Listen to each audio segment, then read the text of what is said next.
Friends, നമ്മൾ കഴിഞ്ഞ ക്ലാസ്സിൽ പഠിച്ചതൊക്കെ എല്ലാവർക്കും ഓർമ്മ കാണുമെന്ന് വിശ്വസിക്കുന്നു. നമ്മൾ കഴിഞ്ഞ ക്ലാസ്സിൽ +1 ഒന്നാമത്തെ ചാപ്റ്ററായ സെറ്റ്സാണ് പറഞ്ഞത്. അതിൽ പറഞ്ഞ കാര്യങ്ങൾ നിങ്ങളൊന്ന് പഠിച്ചതാണ്. സംശയമുണ്ടെങ്കിൽ ഒന്ന് റിപ്പീറ്റ് ചെയ്ത് കാണണം, വീഡിയോ കാണണം. സെറ്റ് എന്താണെന്ന് പറഞ്ഞു. വ്യക്തമായി നിർവചിക്കാൻ കഴിയുന്ന ഒരു കൂട്ടം വസ്തുക്കളുടെ കൂട്ടമാണ് സെറ്റ് എന്ന് പറയാൻ പറ്റും. സെറ്റ് നമുക്ക് സെറ്റ് കാണുമ്പോൾ അറിയാം. ഒരു കൂട്ടം വസ്തുക്കളെ കാണുമ്പോഴത്തേക്ക് അത് സെറ്റാണോ അല്ലയോ എന്ന് കാണാൻ പറ്റും, അറിയാം. സെറ്റ് എഴുതാൻ പഠിച്ചു, സെറ്റ് ഫോം ചെയ്യാൻ പഠിച്ചു, അറിയാം. എഴുതി പഠിക്കുക, ഇതും അങ്ങനെ എഴുതി പഠിക്കുക. ഒരു ബുക്കും പേരെടുക്കുക, കൂടെ എഴുതി പോവുക. സംശയമുള്ളത് റിപ്പീറ്റ് ചെയ്തുള്ള കാണുക. എഴുതി പഠിച്ച ഭാഗം ഒന്നുകൂടെ തറവാക്കുക. കൂടാതെ കണക്കുകൾ ചെയ്യുമ്പോഴത്തേക്ക് അത് വേറെ ഏതെങ്കിലും പഴയ ബുക്കിലോ വേസ്റ്റ് പേപ്പറിലോ ഒക്കെ എഴുതി പഠിച്ചു കൊണ്ടുവരിക. ക്ലാസ് തുറക്കുമ്പോഴത്തേക്ക് വ്യക്തമായി നിർവചിക്കാൻ കഴിയുന്ന ഒരു കൂട്ടം വസ്തുക്കളാണ് set. Set is A well defined collection of objects. ഒന്ന് പഠിക്കാൻ പോകുന്നത് റെപ്രസെന്റേഷൻ ഓഫ് സെറ്റ്സ് ആണ്. ഒരു സെറ്റ് നമ്മൾ എങ്ങനെ റെപ്രസെന്റ് ചെയ്യാം എന്ന് പഠിക്കാൻ പോകുന്നതാണ്. ഇത് എഴുതുക, ബുക്കിൽ എഴുതുക, നോട്ട് എഴുതുക. ഇല്ലാത്ത കാര്യം മൊത്തം ഞാൻ നിങ്ങളെ ഫോൺ വഴി അയച്ചിരുന്നതായിരിക്കും, നോട്ട് എഴുതി അയച്ചിരുന്നതായിരിക്കും. ഒന്ന്, there are two types of representation. ഒന്ന് roster form, second set builder form. ഒരു സെറ്റ് റെപ്രസെന്റ് രണ്ട് ഭാഗങ്ങളുണ്ട്, രണ്ട് മെത്തേഡുണ്ട്. രണ്ട് മെത്തേഡാണുള്ളത്. ഒന്ന് റോസ്റ്റർ അഥവാ ടാബുലാർ ഫോം, രണ്ട് സെറ്റ് ബിൽഡർ ഫോം. എന്താ പറയാം, ഒരു സെറ്റ് റെപ്രസെന്റ് ചെയ്യാൻ നമുക്ക് രണ്ട് മെത്തേഡ്സ് ഉണ്ട്. ഒന്നാണ് റോസ്റ്റർ ഓർ ടാബുലാർ ഫോം, മറ്റത് സെറ്റ് ബിൽഡർ ഫോം. വളരെ ഇമ്പോർട്ടൻറ്റ് ക്വസ്റ്റ്യൻ ആണ്, പരീക്ഷയ്ക്ക് ചോദിക്കുന്ന ക്വസ്റ്റ്യൻ ആണ്. ഇതിന്റെ മാർക്ക് 2 മാർക്ക് ക്വസ്റ്റ്യൻ ആണ്. ഒന്നുകിൽ റോസ്റ്റർ ഫോം തന്നിട്ട് അത് നമ്മൾ കൺവേർട്ട് ചെയ്ത് സെറ്റ് ബിൽഡർ ഫോം ആക്കാൻ പറയും. അല്ലെങ്കിൽ ക്വസ്റ്റ്യൻ പേപ്പറിൽ സെറ്റ് ബിൽഡർ ഫോം തരും, നമുക്ക് അതിനെ കൺവേർട്ട് ചെയ്ത് റോസ്റ്ററിലാക്കിയാൽ മതി. ഇനി എന്താണ് റോസ്റ്റർ നോക്കാം. റോസ്റ്റർ എന്താണെന്ന് വെച്ചാൽ, റോസ്റ്റർ ഫോം എന്ന് പറഞ്ഞാൽ തന്നിരിക്കുന്ന സെറ്റിനെ ഒരു വലിയ അക്ഷരം കൊണ്ട് സൂചിപ്പിക്കുക, അത് ക്വസ്റ്റ്യൻ വായിക്കുക, KD ബ്രാക്കറ്റിനകത്ത് എഴുതുക, കോമിട്ട് എഴുതുക. അത്ര മാത്രമേ ഉള്ളൂ. കാണിച്ചു തരാം. Write the solution of x² + x - 2 = 0 in roster form. Solution എന്ന വാക്കിനർത്ഥം പരിഹാരം എന്നാണ്. 10ാം ക്ലാസ്സിൽ നിങ്ങൾ പഠിച്ചാണ്, സെക്കൻഡ് ഡിഗ്രി ഇക്വേഷൻ പഠിച്ചതാണ്, രണ്ടാമത്തെ സമവാക്യം പഠിച്ചതാണ്. അതിനകത്ത് ഇത് രണ്ടാമത്തെ സമവാക്യമാണ്, ഇതൊരു ക്വാഡ്രാറ്റിക് ഇക്വേഷൻ ആണ്. അതിനെ സോൾവ് ചെയ്യാൻ പറഞ്ഞാൽ 3 മെത്തേഡുണ്ട്. ഒന്ന് quadratic formula, that means x = -b ± √b² - 4ac/3a. ഒന്നാമത്തെ മെത്തേഡ്. രണ്ടാമത്തെ മെത്തേഡാണ് പൂർണ്ണവർഗമാക്കൽ അഥവാ കംപ്ലീറ്റിംഗ് സ്ക്വയർ. എക്സിന്റെ കോഎഫിഷ്യന്റിന്റെ ഹാഫിന്റെ സ്ക്വയർ എടുത്തിട്ട് ഈക്വൽ സൈഡിന്റെ അപ്പുറത്തും ഇപ്പുറത്തും ആഡ് ചെയ്യുക. അതൊരു മെത്തേഡ്. അടുത്ത മെത്തേഡാണ് വളരെ ഇമ്പോർട്ടന്റ്, എളുപ്പമായിട്ടുള്ളത്. അതിന്റെ പേരാണ് ഫാക്ടറൈസേഷൻ, കടക്രിയ എന്ന് പറയും. നമ്മൾ -b ± √b² - 4 ചെയ്യുന്നില്ല. കാരണം ഇതിന്റെ മാർക്ക് 2 മാർക്ക് ആയതുകൊണ്ട് സമയത്തിന്റെ പരിമിതി ഉള്ളതുകൊണ്ടൊന്നും ചെയ്യാൻ പാടില്ല. കാരണം അത് നമുക്ക് ആ ടൈമിൽ ചെയ്യാൻ പറ്റില്ല. കാരണം നമുക്ക് സമയം വളരെ കുറവാണ് എക്സാമിന്. വേറെ നമ്മൾ ചെയ്തത് കടക്രിയ മീൻസ് x² + x - 2 മൈനസ്, അതായത് മൾട്ടിപ്ലൈ ചെയ്യുമ്പോൾ രണ്ട് സംഖ്യകൾ മൾട്ടിപ്ലൈ ചെയ്യുമ്പോൾ -2 വരും, ആഡ് ചെയ്യുമ്പോൾ +1 വരും.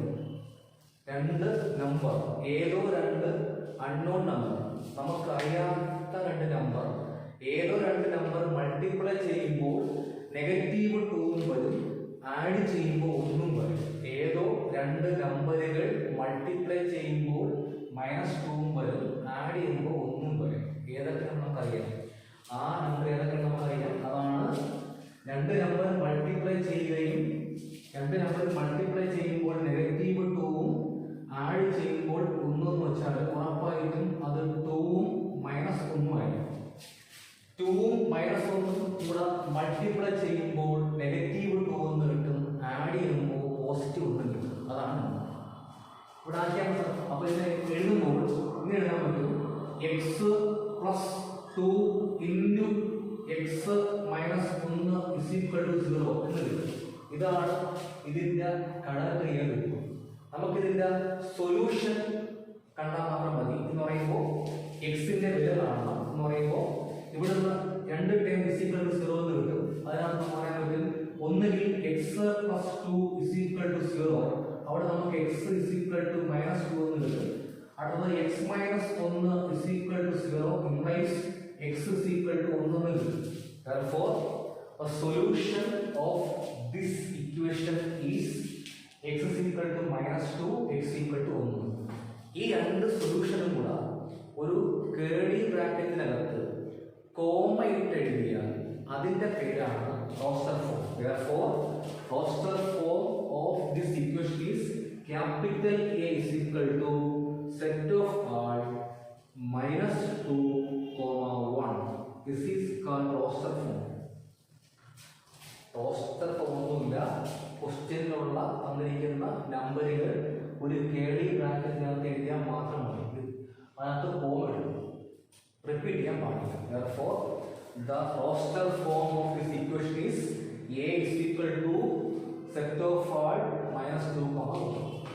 പഠിച്ചല്ലോ. അത് കണക്കിന് അടുത്ത question, write the set builder form of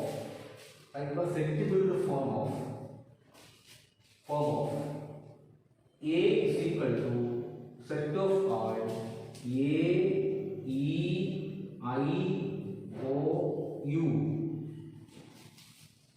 Write the sets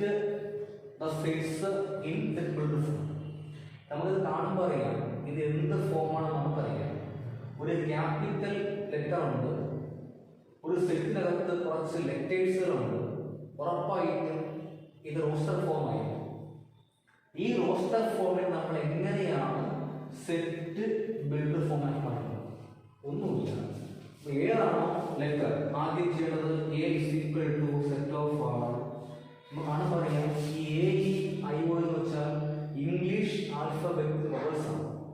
അതങ്ങ് എഴുതി വെച്ചാൽ മാത്രം മതി. എന്ന് പറഞ്ഞാൽ ചെയ്യേണ്ടത് തന്നിരിക്കുന്ന എല്ലാ എലമെന്റ്സിനെയും, ഒരു സെറ്റിനകത്തുള്ള എല്ലാ എലമെന്റ്സിനെയും നമ്മൾ എക്സ് ആയി സങ്കല്പിക്കണം. എന്ന് പറഞ്ഞാൽ ഇതെല്ലാ നമ്പറും എക്സ് ആണ്. എന്ന് പറയുമ്പോൾ A = set of all, ഇതെല്ലാത്തിൻ്റെയും വില എക്സ് ആണ്. Therefore, എക്സ് ഇരിക്കട്ടെ, X.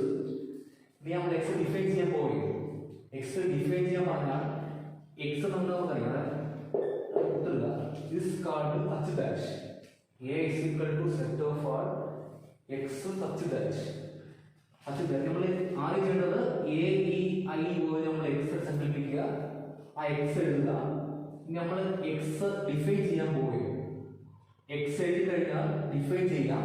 This called such that X define ചെയ്യാം. X is vowel, x is vowels in English alphabet. ഇതാണ് സെറ്റ് ബിൽഡർ ഫോം. അപ്പോൾ പറയാം, വളരെ ക്വസ്റ്റ്യൻ ആണ് തന്നിരിക്കുന്ന ക്വസ്റ്റ്യൻ എന്താ? A = set of A, E, I, O എന്ന് കിട്ടും. ഇത് റോസ്റ്റർ ഫോം ആണ്. Convert roster form in set builder form. Set builder form ചെയ്യേണ്ടത് തന്നിരിക്കുന്ന എലമെന്റ്സ് എല്ലാം നമ്മൾ എക്സ് സങ്കല്പിക്കണം. A = set of all, ആദ്യം ആ സങ്കല്പിച്ച എക്സ് എഴുതണം. നമ്മൾ എക്സ് ഡിഫൈൻ ചെയ്യണം. എക്സ് such that എക്സ് വായിക്കുന്നത് A = set of all X such that X define ചെയ്യുക. എല്ലാം അറിയാം A, E, I, O എന്താണ് വവൽസ് ആണ്. Therefore, let's ഡിഫൈൻ ചെയ്യുന്നു. A is equal to set of all x such that x is vowel in language. ഇതാണ് simple rules. വേറെ ദിവസം നോക്കാം.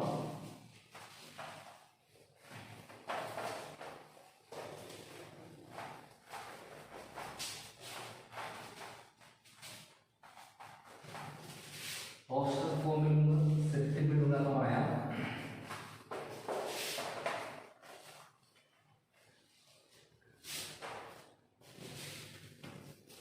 Suppose from A is equal to set of all 3, 6, 9, 12. 3, 6, 9, 12. കാരണം പറയാം ഇത് റോസ്റ്റർ ഫോമിലാണ്. നമ്മളെങ്ങനെ ഇതിനെ സെറ്റ് ബിൽഡർ ഫോമിലേക്ക് മാറ്റും. ക്വസ്റ്റ്യൻ എങ്ങനെയാണ്? A is equal to set 3, 6, 9, 12. Convert this set into set builder form. കാരണം പറയാം ഇതെല്ലാ എലമെന്റ്സും 3ന്റെ മൾട്ടിപ്പിൾസ് ആണ്. നമുക്ക് കാണാൻ പറയാം 15ൽ താഴെയുള്ള 3ന്റെ ഗുണിതമാണ് കൊടുത്തേക്കുന്നത്. അതെങ്ങനെ വെച്ചാൽ സെറ്റ് ബിൽഡ് ഫോം കാണാൻ പറഞ്ഞാൽ A is equal to തന്നിരിക്കുന്ന എല്ലാ എലമെന്റ്സിനെയും നമ്മൾ എക്സ് ആയി സങ്കല്പിക്കുക. ഇതെല്ലാം എക്സ് ഇരിക്കട്ടെ, എക്സ് ആണ്. A is equal to set of all ആ എക്സ് എന്നെഴുതാം. ആ എക്സ് എന്ന് എഴുതുക. ഈ ഡിഫൈൻ ചെയ്യണം എക്സ് സച്ച് ദാറ്റ് ഇതെല്ലാം 15ൽ താഴെയുള്ള 3ന്റെ മൾട്ടിപ്പിൾ ആണ്. therefore x is a multiple of 3 less than 15. 15ൽ താഴെയുള്ള 3ന്റെ മൾട്ടിപ്പിൾ ഉള്ളതാണ്.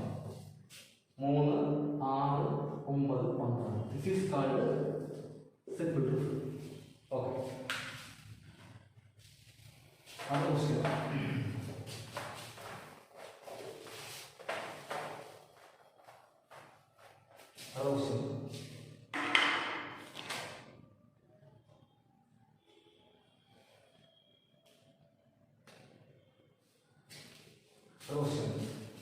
If A is equal to set of x such that x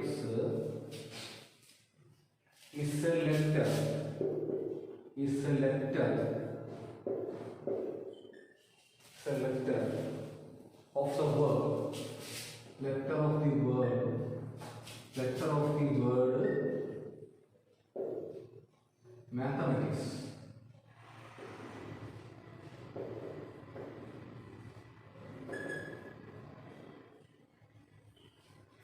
കാണാൻ പറയാം ഇതെന്ത് ഫോമാണെന്ന് കാണാൻ പറയാം. ഇങ്ങനെയാണ് റൈറ്റ് അല്ലെങ്കിൽ convert this set builder form in roster form. തന്നിരിക്കുന്ന സെറ്റ് ബിൽഡർ ഫോമിനെ റോസ്റ്ററിലേക്ക് മാറ്റുക എന്നുള്ളതാണ്. അപ്പൊ നമ്മളൊന്നുമില്ല, ക്വസ്റ്റ്യൻ വായിക്കുക. A is equal to set of all x such that x is a letter of the word mathematics. Mathematics എന്ന വാക്കിലെ അക്ഷരങ്ങളുടെ സെറ്റ് എന്ന് പറഞ്ഞാൽ എഴുതാൻ പറ്റും. therefore റോസ്റ്റർ ഫോമിലാണ്, സിമ്പിൾ ആണ്. A is equal to set of all അതിനെ വെച്ചാൽ m, a അകത്ത് റിപ്പീറ്റ് ചെയ്യാൻ പാടില്ല. t, h, e പിന്നെ m എഴുതി കഴിഞ്ഞു, a എഴുതി കഴിഞ്ഞു, t എഴുതി കഴിഞ്ഞു, i എഴുതി കഴിഞ്ഞില്ല, c, s. ഇതാണ് റോസ്റ്റർ. നിങ്ങൾ കഴിഞ്ഞ ദിവസം പഠിച്ചത് ഒരു സെറ്റിനകത്ത് എഴുതാവുന്ന എലമെന്റ്സ് എല്ലാം സ്മാൾ ലെറ്ററെ വരാൻ ഒന്ന് പഠിച്ചു. അതാണ് ഒരു സെറ്റിൽ നമ്മൾ റെപ്രസെന്റ് ചെയ്യാൻ ഉപയോഗിക്കുന്ന ലെറ്റർ വലിയ ലെറ്ററാണ്. ആ സെറ്റിനകത്ത് എഴുതുന്ന ലെറ്റേഴ്സ് എല്ലാം ചെറുതാണെന്ന് പഠിച്ചു. ഇവിടെ കണ്ട എല്ലാം ലക്ഷണങ്ങളാണ്. അതൊന്നുമില്ല. ക്വസ്റ്റ്യൻ വായിക്കുക. ക്വസ്റ്റ്യനിൽ വലിയ അക്ഷരമാണെങ്കിൽ, ക്വസ്റ്റ്യനിലുള്ള മാത്തമാറ്റിക്സ് എന്നുള്ളത് വലിയ അക്ഷരമാണെങ്കിൽ ഇവിടെയും എന്ത് ഉപയോഗിക്കാം, ഇവിടെ പോയില്ല. ഓക്കെ, ക്ലിയർ ആയല്ലോ? എഴുതുക. ഓക്കെ, അപ്പോൾ റോസ്റ്റർ ഫോമിൽ നിന്ന് സെറ്റ് ബിൽഡ് ആക്കാൻ പഠിച്ചു, സെറ്റ് ബിൽഡ് അങ്ങോട്ടാക്കാൻ പഠിച്ചു. ഓക്കെ, എഴുതുക. ഓക്കെ, നമുക്കറിയാം. സെറ്റ് പഠിച്ചു, സെറ്റ് റെപ്രസെന്റ് ചെയ്യാൻ പഠിച്ചു, പോസ്റ്റർ ഫോം പഠിച്ചു, സെറ്റ് ബിൽഡർ ഫോം പഠിച്ചു, കൺവേർട്ട് ചെയ്യാൻ പഠിച്ചു. അടുത്ത പഠിക്കാൻ പോകുന്നത് ടൈപ്സ് ഓഫ് സെറ്റ്സ് ആണ്. സെറ്റുകൾ പല ടൈപ്പിലുണ്ട്. അവിടെ കാണാൻ പറ്റും. ഒന്നാണ് എംപ്റ്റി സെറ്റ്. സെറ്റുകൾ പല ടൈപ്പിലുണ്ട്. ഒന്നാണ് എംപ്റ്റി സെറ്റ്. എംപ്റ്റി എന്ന വാക്കിൽ തന്നെ ഉണ്ട് അതിന്റെ ആൻസർ. എംപ്റ്റി എന്ന വാക്കിന്റെ അർത്ഥം ഒന്നുമില്ലെന്നാണ്, ഒന്നുമില്ല എന്നുള്ളതാണ്. എംപ്റ്റി സെറ്റ് അഥവാ ഇതിന് വേറെ പേരുണ്ട്.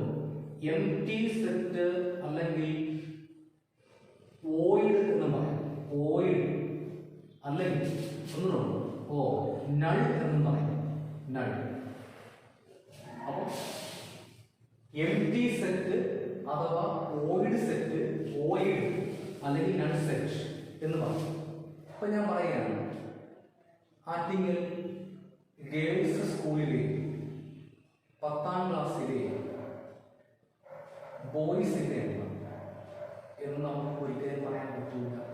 കാരണം ഒരിക്കലും ഗേൾസ് സ്കൂളിൽ ബോയ്സ് കാണില്ല. ഇങ്ങനെയുള്ള സെറ്റാണ് നൾ സെറ്റ്. ഒന്നുമില്ല എന്നർത്ഥം. The set contains without elements.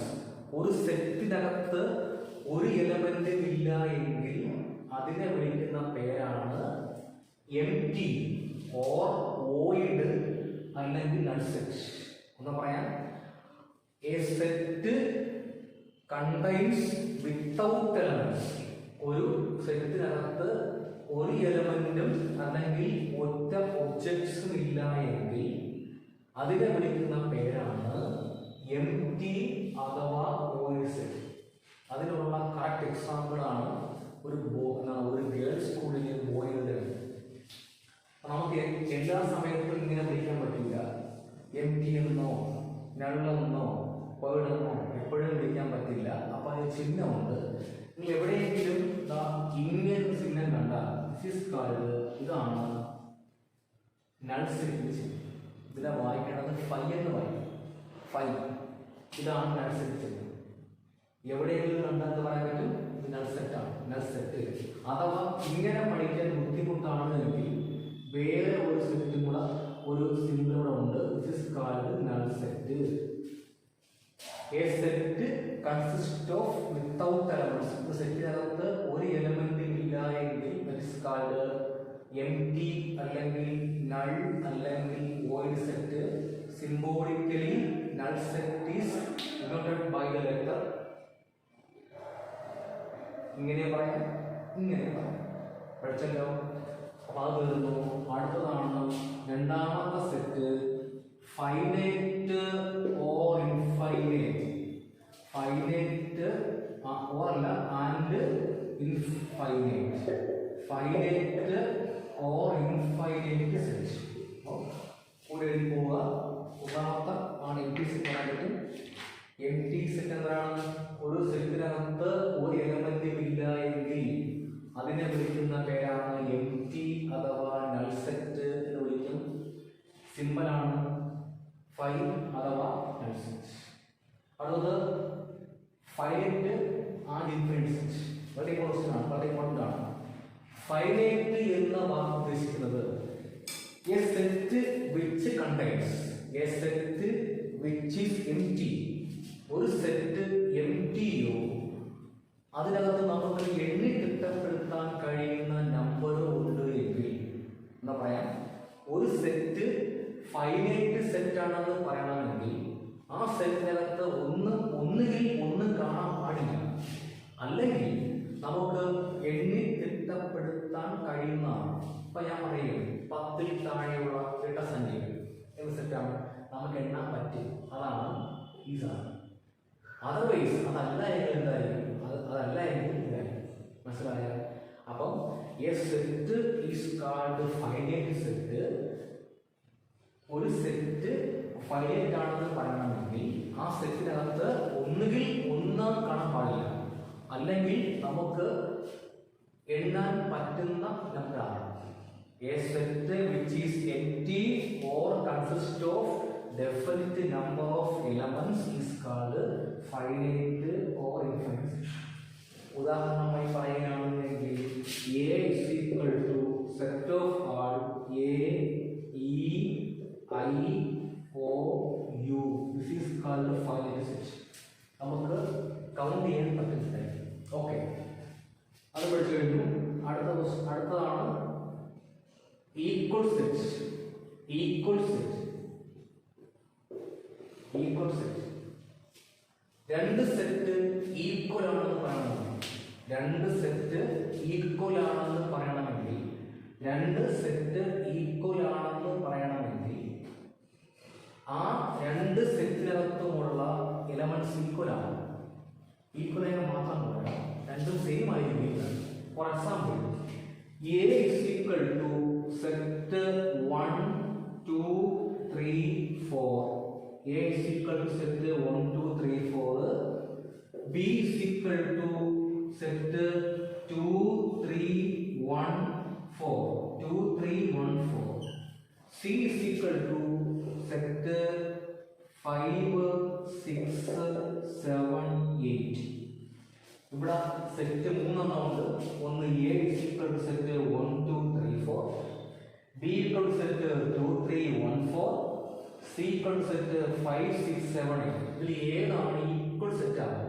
എയും ബിയും ആണ്, ബിയും സിയും ആണ്, അതേ എയും സിയും ആണ്. ഞാൻ വീണ്ടും പറയുന്നു, ഈക്വൽ സെറ്റ് ആണെങ്കിൽ രണ്ട് സെറ്റിനകത്തുള്ള എലമെന്റ് സെയിം ആയിരിക്കും. എന്ന് പറഞ്ഞാൽ എക്കകത്ത് 1 2 3 4 ഉണ്ട്, ബിക്കകത്തും 1 2 3 4 ഉണ്ട്. അപ്പൊ ഈ എക്കകത്ത് ബിയിലുള്ള എലമെന്റ്സ് എല്ലാം സെയിം ആണ്, ഈക്വൽ നമ്പറും. അതുകൊണ്ട് പറയാൻ പറ്റും എയും ബിയും ഈക്വൽ ആണ് പറയാൻ. ഇപ്പൊ സി കണ്ട, ഇവിടെ 4 നമ്പറുണ്ട്. എക്കകത്ത് 4 നമ്പറുണ്ട്, ബിയിൽ 4 ഉണ്ട്, സിയിൽ 4 ഉണ്ട്. പക്ഷെ ഒരിക്കലും എയും സിയും ഈക്വൽ ആവില്ല. കാരണം എക്കകത്തുള്ള എല്ലാ എലമെന്റ്സും സിയിലില്ല. ഇവിടെ ഇപ്പം 1 ഉണ്ടായിരുന്നെങ്കിലും ഇത് ഈക്വൽ ആവില്ല. കാരണം ഇവിടെ 1 ഉണ്ട്, 1 ഉണ്ട്. ഓക്കെ, ഇവിടെ 2 ഉണ്ട്, 2 ഇല്ല, അപ്പോൾ ഈക്വൽ ആവില്ല. ഇവിടെ 4 എണ്ണം, ഇവിടെ 4 എണ്ണം, അങ്ങനെ ആയി ഈക്വൽ ആവില്ല. സെയിം ആയിട്ടുള്ള എലമെന്റ്സ് ആണ്. ഏകദേശം ഇപ്പം 1 2 3 4 ഉണ്ട്, ബിയിലും 1 2 3 4 ഉണ്ട്. therefore A is equal to B.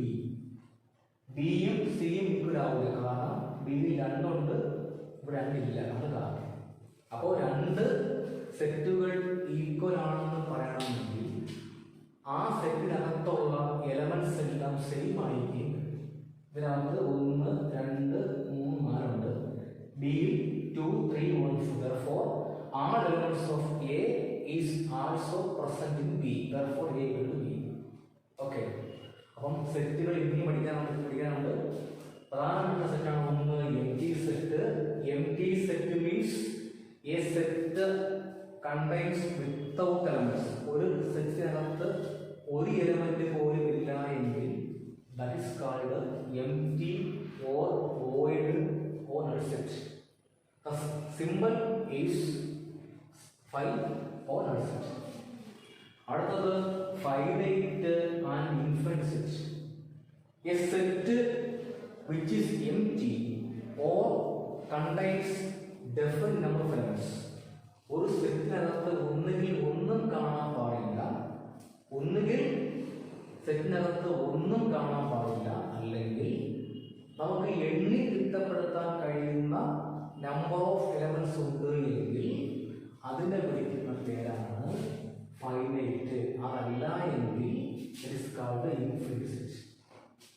Four example, A is equal to A E I O U എണ്ണാൻ പറ്റും. 1 2 3 4 5. അങ്ങനെയാണെങ്കിൽ നമുക്ക് പറയാൻ പറ്റും നമ്പർ ഓഫ് എ എന്ന് പറയുന്ന സെറ്റിനകത്തുള്ള എലമെന്റ്സിന്റെ എണ്ണം number of A, N of എയുടെ നമ്പർ ഓഫ് എ 5. കാരണം N means number of A ഈ സെറ്റ്, സെറ്റിനകത്തുള്ള എലമെന്റ്സിന്റെ എണ്ണം നമ്പർ ഓഫ് എ 5. 1 2 3 4 5. അടുത്തത് ഈക്വൽ സെറ്റ്. രണ്ട് സെറ്റ് പരസ്പരം ഈക്വൽ ആണെന്ന് പറയണമെങ്കിൽ ഒറ്റ കണ്ടീഷനേ ഉള്ളൂ. ഒന്നാമത്തെ സെറ്റിനകത്തുള്ള എല്ലാ എലമെന്റ്സും ബിയിൽ കാണും, അല്ലെങ്കിൽ എ എന്ന് പറയുന്ന സെറ്റിനകത്തുള്ള ഒന്നുണ്ട്, ബിയിൽ ഒന്നുണ്ട്, എയിൽ 2 ഉണ്ട്, ബിയിൽ 2 ഉണ്ട്, എയിൽ 3 ഉണ്ട്, ബിയിൽ 3 ഉണ്ട്, എയിൽ 4 ഉണ്ട്, ബിയിൽ 4 ഉണ്ട്. ഒരിക്കലും എയിൽ 4 എലമെന്റ് ഉണ്ട്, ബിയിൽ 4 എലമെന്റ് ഉണ്ട്, അത് ഈക്വൽ ആവില്ല. കാരണം എയിലുള്ള ഒരൊറ്റ എലമെന്റ്, സോറി, എയിലകത്തുള്ള ഒരു എലമെന്റ് മാത്രമേ സിയിലുള്ളൂ, ബാക്കി 2, 3, 4 ഒന്നും സിയിലില്ല. അതാണ്. ഇതാണ് സെറ്റിന്റെ ഒരു സ്ട്രക്ചർ. ഇത്രയും എഴുതി പഠിക്കുക, വായിച്ച് പഠിക്കുക, നല്ലപോലെ ബൈഹാർട്ട് ചെയ്യുക. നമുക്കിതെല്ലാം അങ്ങോട്ട് ആവശ്യമുള്ളതാണ്. പ്ലസ് ടുവിൽ പഠിക്കുമ്പോൾ നിങ്ങൾ ഫസ്റ്റ് ചാപ്റ്റർ ഇത് തന്നെയാണ് പഠിക്കാനുള്ളത്. ഇതിൻ്റെ ഭാഗം അർത്ഥം പഠിക്കുന്നതായിരിക്കും. അപ്പോൾ ഇത്രയും മനസ്സിലായി കാണും, എഴുതുക, വർക്കൗട്ട് ചെയ്യുക. ഞാൻ ശരി, താങ്ക്സ്.